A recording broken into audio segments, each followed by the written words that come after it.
한방 치명단입니다.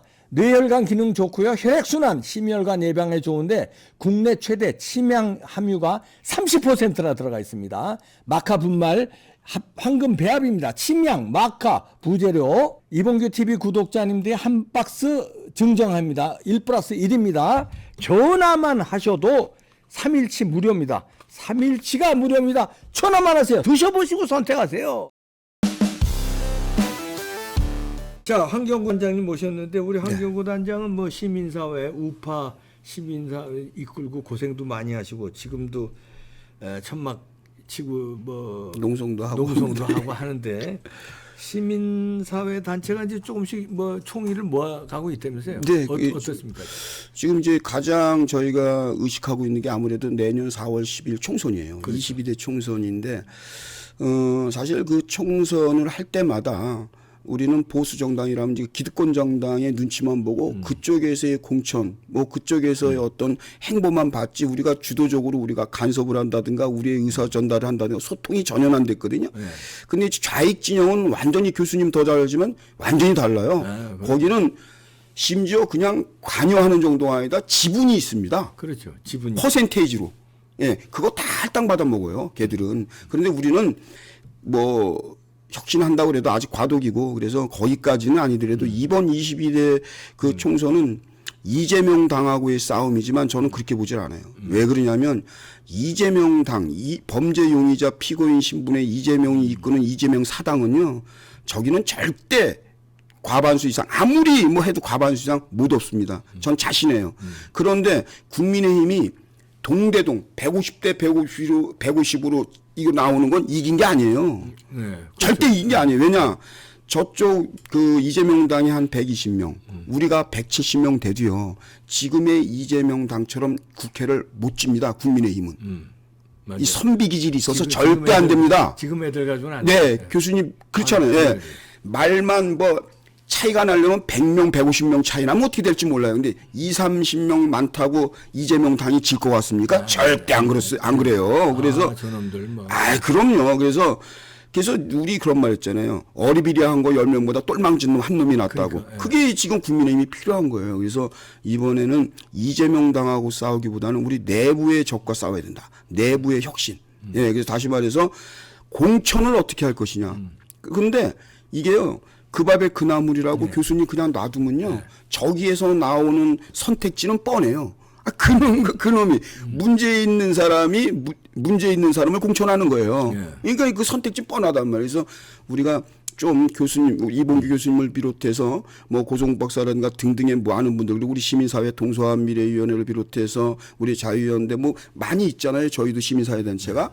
이런 분들이 그러니까 11월 초서부터 총의를 모으기로 했습니다. 네. 뜻을 모아서 어떤 사람이 부적격자인지. 이제 적격자는 다 국민의힘에 맡기고 그거는 이뇨한 혁신위원장님이나 뭐 김기현 대표가 하는 거 거기까지 우리가 가는 거. 부적격자는 우리가 전달을 하겠다. 그래서 상당히 좀 이번에는 적극적이고 공격적으로 개입을 하려고 합니다. 저희 시민사회 단체가 그냥 이러이러한 명단을 주고 이 사람들은 이러한 이유로 공천을 해서는 안 됩니다. 이게 아니고요. 네. 과거에 이제 참여연대가 낙선운동을 한 적이 있었잖아요. 그렇죠. 그거 이제 그거하고는 좀 결이 달라요. 우리는 총선에서는 뭉칠 거예요. 무조건 보수정당을 밀어요. 하지만 공천 과정에서는 부적격자를 분명히 개진할 거고 거기에 대해서 그 사람들이 선택하라고 그러는 게 아니라 우리는 공격적으로 할 겁니다. 수단과 방법을 가리지 않고. 예를 들면 어떤 사람들입니까? 뭐 부적격자. 지금 얘기하기는 좀 그런데 아직 저 혼자 하는 일이 아니라 이제 교수님들도 있고 뭐 다 이렇게 모여서 저는 이제 중간 매개체 역할밖에 못 하는데 뭐 지금 논의 대상이 대표적으로 뭐 이준석 씨 논의 안 나오겠어요? 유승민 당연히 나오지 않겠어요? 뭐 이런 분들 그리고 대통령실에서 뭐 비서관 수석을 했는데 그거 뭐 백그라운드 삼아서 막 이런 사람들 우리한테 지금 제보 들어온 게 많이 있거든요. 그러니까 대통령실에 우리 대통령 옆에 있어야 될 사람이요. 뭐 지방 어디 가서 명함 돌리고 사진 찍고 이게 다 들어와 있어요. 제보가. 그런 사람들은 분명히 문제가 있는 거죠. 이거 흔히 말해서 대통령실 광파는 사람들. 원래 이 교수님 대통령실에 근무한다는 거 하나만 가지고도 상당히 선택받은 직업이죠. 아무나 못 가잖아요. 근데 또 그거를 자기 어떤 정치적으로 이용하려는 그런 사람들은 진정성이 없다. 그래서 그런 사람들도 아마 거론이 될 것이고요. 국민의힘에서 이제 아마 그거는 관철이 될 것 같아요. 저희는 맨 처음에 3번 얘기했는데 거기서 조금 분위기가 보니까 근데 이뇨한 혁신위원장이 어떻게 할지 몰라요. 한 지역구에서 떨어졌던 뭐 당선이 됐든 간에 4번 이상 나오는 건 우리 시민사회에서 절대 노할 거예요. 마르고 닳도록 나오는 거예요. 심지어 여기가 얼마나 웃기냐면 교수님 아버지 때 지역구도 이어봐도 뭐 세습을 말해요. 지역구 세습을 해. 연저자는 없어졌는데 이런 거 안 된다는 거죠. 지금 21세기 대한민국에서. 그리고 떨어지던 붙던 5번, 6번을 계속 그 사람이 나와요. 그러면 무슨 신진 세력을 키워주고 청년 정치인을 키우는 거예요. 걔네들 설 자리 없어요. 그래서 첫 번째 핵심적인 건 아마 우리 이봉 교수님을 비롯해서 우리 저는 뭐 선배님들한테도 우리가 이제 의사를 여쭐 거예요. 자문을 구할 건데 사실 뭐 4번, 5번 한 주권에서 나오는 거 이거는 바꿔야 되거든요. 이거는 지금 민주당이 먼저 발표했었거든요. 민주당이 3번 이상 안 된다 뭐 이런데 사실 우리 여당도 민주당보다 더 혁신적으로 공격적으로 바꿔야 돼요. 그래서 그런 부분 우리가 지적할 것 같아요. 그래서 그거를 뭐 구체적으로 어떻게 지적을 하는 겁니까? 뭐 그러니까 예를 들어서 이제 우리 시민사회가 한 10명이 모여서 4차 국힘당에 뭐 제안을 하는 거예요? 그렇죠. 아니면? 예. 이제 4차까지 회의를 마치고 저희가 거수도 하고 다 해서 총의를 모아서 어떤 이제 소명도 해서 이런 사람이 왜 안 되는지를 설명하기로 해서 그것을 설득력 있다라고 하면 참여하신 단체장들이 이제 자표 서명하고 공신력을 만들어야 돼요. 그렇게 해서 국민의힘에 이제 뭐 지금 같으면 인요한 혁신위원장님이 되겠죠. 제출하고 뭐 또 더해서는 뭐 또 다른 어떠한 그 핵심적인 뭐 당직자라든 사무총장이라든가 때에 따라서 그분들에게도 우리가 읍소하고 전달해서 내용을 전달해서 그분들이 선택하는 게 아니라 꼭 들어준다는 것보다도 꼭 혁신할 수밖에 없을 정도로 공격적으로 하려고 아주 마음은 단단히 먹고 있습니다. 공격적으로요? 네, 그래서 방송에서 뭐 말씀드리긴 못하지만 아마 저희가 여러분들이 한간에 아우 저거는 뭐 분탕 아니야 뭐 하는데 절대 그게 아닙니다.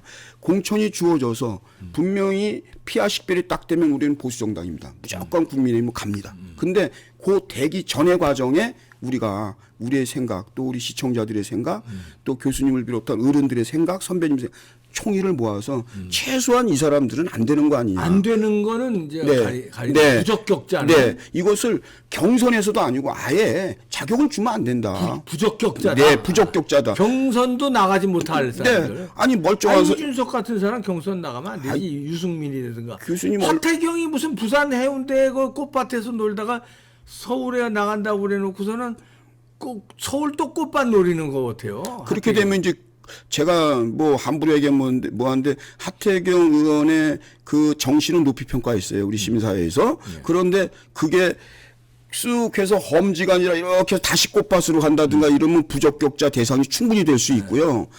이 부적격자라는 게 여러분들 멀쩡한 사람도 얼마 전에 교수님 알겠지만 이번에 국민의힘이 서류에서 부적격자로 우리 광장 세력들 다 그냥 아웃시켰잖아요. 지네들이 아웃시켰죠. 예, 서류로. 예. 되게 웃겼죠. 강신업 변호사, 예, 강신업 신혜식 김세희 다 그냥 싹 서류로. 그럼 이제 시민단체에서도 부적격자를 서류로 그래야 되겠죠. 서류로 맞죠. 사실 교수님 우리 시민사회단체 그 숫자라든가 유권자 이게 훨씬 많은 거지. 뭐 국민의힘의 그 수뇌부들이 몇 명이나 돼요. 거기 뭐 당원들이 다 거기에 개입해서 결정한 것도 아니고 수뇌부들이 야 이거 서류 부적격자 자기들이 한 거거든요. 그래서 우리는 엄중히 충분히 논의하고 자문도 얻고 그리고 부연해서 타당한 우리가 왜 부적격자로 분류했는지에 대한 소명도 분명히 할 거예요. 이래서 이 사람은 안 된다. 몇 월 며칠 날 어떤 발언, 몇 월 며칠 날 어떤 행보, 몇 월 며칠 날 국힘에서 어떻게 해서 징계 몇 개월, 징계 6개월, 추가 몇 이런 것을 다 소명할 거예요. 소명해서 이 사람은 부적격. 네, 이 사람은 할 수가 없다. 그리고 공천에서 뭐 점수를 감점 주고 이런 게 아니라 아예 경선 비딩에 못 들어가게. 경선 참여 자체를 그거 지금 교수님이 얘기한 대로 신뢰가 있었으니까 서류 부적격자도 한 사람들이 왜 그걸 못해요? 예, 그래서 저희가 1월 초까지는 늦어도 3개월 전에 4월 10일 총선 3개월 전에 예, 이것을 다 마무리하고 전달까지 마치려고 합니다. 왜냐하면 충분히 그 선거 운동이라든가 준비할 시간 줘야 돼서 3개월 전에는 그 다른 우파 시민단체들하고 얘기가 된 네, 거예요? 예, 지금 뜻을 모으고 있고, 좀 전에 여기 오기 전에 이제 동서한 미래위원회하고도 이제 했고, 그러니까 거의 사단법인이고요.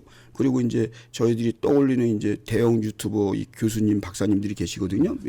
그분들한테도 자문을 얻을 거고, 예, 우리가 그 비공개거든요. 뭐 한간에는 지금 국민의힘 저한테 뭐 우회적으로 그런 거 나오면 반드시 발표 전에 좀 달라 뭐 이렇게 저도 얘기를 들었어요. 근데 그렇게 못합니다. 그렇게는 안 되고 이제 자문을 얻는 분들한테는 저희가 다시 비표를 만들어서 이렇게 했는데 아무래도 이제 정치학 박사들이 계시니까 좀 어떤가 검토, 레고 좀 해달라고 그렇게 저희가 자문까지 얻어서 그렇게 해서 저희들이 결론적으로 석 달 전쯤에 예, 발표를 하려고 합니다. 부적격자. 부적격자 예, 명단 발표. 명단 발표. 예.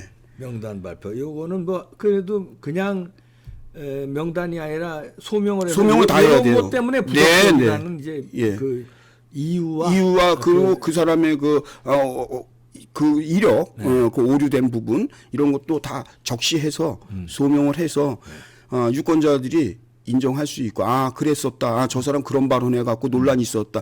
그런 발언을 해서 대통령한테 상당히 뭐 피해를 줬다. 그때 뭐 국회에서 그런 거 들통나 가지고 대통령이 입장이 난처했다. 이런 것까지 다 소명할 겁니다. 다 해서 네. 부적격자 명단 발표가 있을 예정입니다. 기대하시고요. 이런 게 이제 시민사회 진짜 행동이에요. 네. 시민사회 뭐 이런 걸 좌파들은요 이런 걸 막 아주 유기적으로 돼 그래요, 있거든요. 맞아요. 근데 예. 우파도 이게 유기적으로 해서 이번에 국민들, 네. 우파 시민들의 말하자면 뻔때를 보여줘야 돼요. 그게 지금 국민의힘이 왜 저렇게 된 모양새도요. 교수님 이런 게 있어요. 지금 그 현수막 다 내리는 거 있잖아요. 현수막. 네. 국민의힘이 내리잖아요. 네. 뭐 김기현 대표가 이제 뭐 정쟁 안 한다. 이제 우리 민생 챙기기, 민생 행복한다. 이게요. 어떻게 보면 얼핏 보면 좋은 것 같잖아요. 저는 냉정하게 말하면 범죄용이자 이재명한테 김기현 대표가 백기투한 거예요. 그걸 냉정히 봐야 돼요. 왜 그러냐? 앞뒤 모순입니다. 이재명은 초질관 민생 얘기를 했어요. 자기 사법 리스크를 덮기 위해서. 그때마다 덮기 위해서. 우리는 시큰둥도 안 했습니다. 제가 현수막에 또 손피켓에 이재명 구속이 민생이다. 이렇게 외쳤어요. 민생은 이재명 구속부터 하라. 이게 민생이다. 이렇게 우리가 외쳤는데 현수막도 만들고 막 이랬는데 1인 시위도 많이 했거든요. 그런데 지금에 와서 갑자기 국민의힘이 스탠스를 바꿔가지고 그게 백기투항이지 그 눈 가리고 아웅하는 거지. 이제 와서 자기들은 민생 얘기 이재명이가 외칠 때 자기 사법 리스크 덮으려고 그러잖아. 웃기지 마. 이재명 계속해서 질타했잖아요. 예. 대장동 얘기했고. 근데 최근에 엊그저께 보궐선거 끝나고 나서 얼마 안 돼갖고 현수막 지금 다 내리더라고요. 다 내려요. 그리고 거의 뭐 우리는 민생으로. 이 웃기는 소리잖아요. 그러면 그동안은 뭐예요? 이율배반적인 거 아닙니까? 그러면 그동안은 뭔 짓거리 한 거예요? 그러니까 이걸 우리가 정리해보면 저는 교수님하고 저는 보궐선거를 결과를 확대 해석하지 말자고 그랬잖아요. 그게 뭐 대통령에 대한 뭐 심판이고 뭐 어쩌고저쩌고 저는 그거를 분명히 그렇게 생각하는데도 불구하고 오히려 국민의힘은 그게 아니더라고요. 자기들이 그걸 인정해요. 쟤네 프레임을. 현수막을 다 내리고 이제 와서 얼핏 보면 국민들이 보면 민생 얘기하니까 잘하는 것 같다. 그러나 내밀하게 들여다보면 이거는 김기현이 이재명한테 백기투항이고 결국 그 마지막이 뭐냐면 만나재요. 범죄용의자 만나재요. 그 하더라고. 네. 김기현 대표가 범죄용의자를 왜 만나? 저는요. 우리 국민들이 국민의힘 그 당원들이 헷갈릴 수밖에 없어요. 교수님 지금 하는 게 좌충우돌하고 지금 아니 범죄용의자고 피고인 신분이에요. 다음 주 이번 주 금요일 날 또 법원 출석. 일주일에 2번씩 나오는 사람을 여당 대표가 이재명이가 만나자고 그럴 때는 원내대표끼리 만난다고 그러고 막 이랬던 사람이 이제 와서 보궐선거 지고 나서 다 자기 입지가 막 추락하고 그러니까 이재명 만나자 그러면 그 누가 제가 볼 땐 지금 여당 야당 당대표가 바뀌었어요. 교수님이 보시던 것처럼 저는 여야 당대표가 지금 행보를 보면요. 완전히 바뀌었습니다. 저건 누가 보더라도 이재명이 여당 대표지. 지금 김기현 대표가 지금 하는 행보를 보면 제가 왜 아슬아슬하냐면 지금 대통령실 용산하고의 견주어 보자면 너무도 안 맞아요. 균형추가 너무도 안 맞아요. 대통령실의 그 주무부서 또 그 국무위원들이 지금 뛰고 있는 거에 비하면 국민의힘이 여당이 당연히 서포트하고 이렇게 가야 되는데 함량이 역량이 너무도 안 맞습니다. 너무 기울어요. 용산하고. 저는 그렇게 냉정하게 보고 싶어요. 그래서 지금 이렇게 보면 돼요. 김기현 대표 자리에 원희룡, 김기현 대표 자리에 김기현 빼고 한동훈, 김기현 대표 자리에 한도수 총리 이렇게 대입을 한번 시켜보세요. 그림을. 그러면 확연히 뭔가 체감이 오죠? 그렇죠. 예. 그렇게 보면 되는 거예요. 간단해요. 예. 지금, 뭐 박진 장관이든 무슨 국무위원들 아무나 한분 끌어다가 김기현 빼고 그 자리에 놓고 그림을 그려보는 거. 예? 스케일을 딱 떠보면 스케치하면 나오잖아요. 그림이. 지금 왜 김기현 대표가 당원들에게 지지를 못 받고 유약하다는 말을 들으며 좌충우돌 하는지를, 예. 밀어붙일 때 밀어붙이고. 이랬다 저랬다 하고 너무. 지금에 와서 또 무슨 이재명하고 이재명 만나자고 뭐 그러고. 강서구 선거 졌다고 네, 또 졌다고. 저렇게. 그리고 스스로가 그걸 인정해요. 이재명 당의 프레임을 스스로 인정을 해요. 네. 그러니까 저런 행보가 나오는 거예요. 이재명의 꼬리 내리면 안 됩니다. 이재명은 절대 안 되죠. 범죄자예요. 그럼요. 교수님 여기 방송 저기 방송 우리 교수님 늘 한 게 이재명은 정치인이기 전에 범죄용의자 피의자 피의자가 범죄용이잖아요. 피의자 신분이고 피고인 신분인데 그 사람을 갖다 저렇게 주가를 올려주고 오히려 국민의힘이요. 제가 볼 때는 이재명을 날개를 달아준 꼴이에요. 그러게요. 예, 지금 그러니까 국민들 한간에 아니 지금 국민의힘이 못하니까 어떤 일이 벌어져요. 윤석열 대통령 충남에서 지지율이 10% 이상 빠졌대잖아요. 아 그래요. 예. 충남, 본거지, 논산 출신의 파평윤 씨 그 본거지에서. 큰일 났네. 예. 그런 게 왜 그러냐면 여당이 서포트 뭐 못하면 교수님. 여론조사 아니라 믿을 건 못 되지만 그래도 여론조사도 손봐야 돼요. 그럼요. 이것도 지금 발표했어요. 그래서 응답률이 중요한데 응답률 10% 미만짜리들은 다 쓰레기. 쓰레기로 예, 예. 그 지금 외국 여론조사는 최소한 30%가 넘어요, 응답률이. 그 응답률이 굉장히 중요하거든요. 아니 100명한테 전화 걸었는데 네. 한 2, 3%예요. 2명, 3명만 명씩, 예. 응답한 거. 그것도 1000명도 안 되는 것. 그렇죠. 그렇게 해서 1000명도 안 되는 거를 여론조사 맞아요. 전국 여론조사라고 하면 안 되죠. 말장난이거든요. 그래서 최소한 10%는 넘어야지. 그래서 일단은 갤럽하고 뭐 리얼미터 정도 메이저 여론조사라고 그러는데 우리는 퍼센테이지는 절대 거기까지는 안 믿는데 우리가 이제 우리 시청자들에게 분명히 말씀드리고 추이까지도 거부하면 안 돼요. 추이. 여론조사의 그렇죠. 추이. 추이는? 네, 추이는 우리가 봐야 돼요. 그런데 추이가 지금 우리 윤석열 대통령이 저렇게 외교를 열심히 공격적으로 잘하시고 사우디하고 이번에도 또 수주하고 막 이랬는데 비해서 여당이 받침이 안 되면은요 혼자 개인기로 끝나요 저거. 대통령 혼자 아무리 싹 빠지게 누구 말대로 해도 티가 안 나는 게 어쨌든 113명이 같이 맞춰줘야 되잖아요. 근데 그게 안 되니까 남들이 볼 때는 대통령은 정말 열심히 하거든요. 외교는 제가 볼 때는 뭐 최고로 열심히 뛰시는데 생색이 안 나고 그러게요. 티도 안 나고. 알겠습니다. 야, 공격적으로 우리 우파 시민단체가 개입을 한다고 합니다. 부적격자 명단 발표한다고 합니다. 기대해 봅니다. 황경구 단장이었습니다. 네, 감사합니다.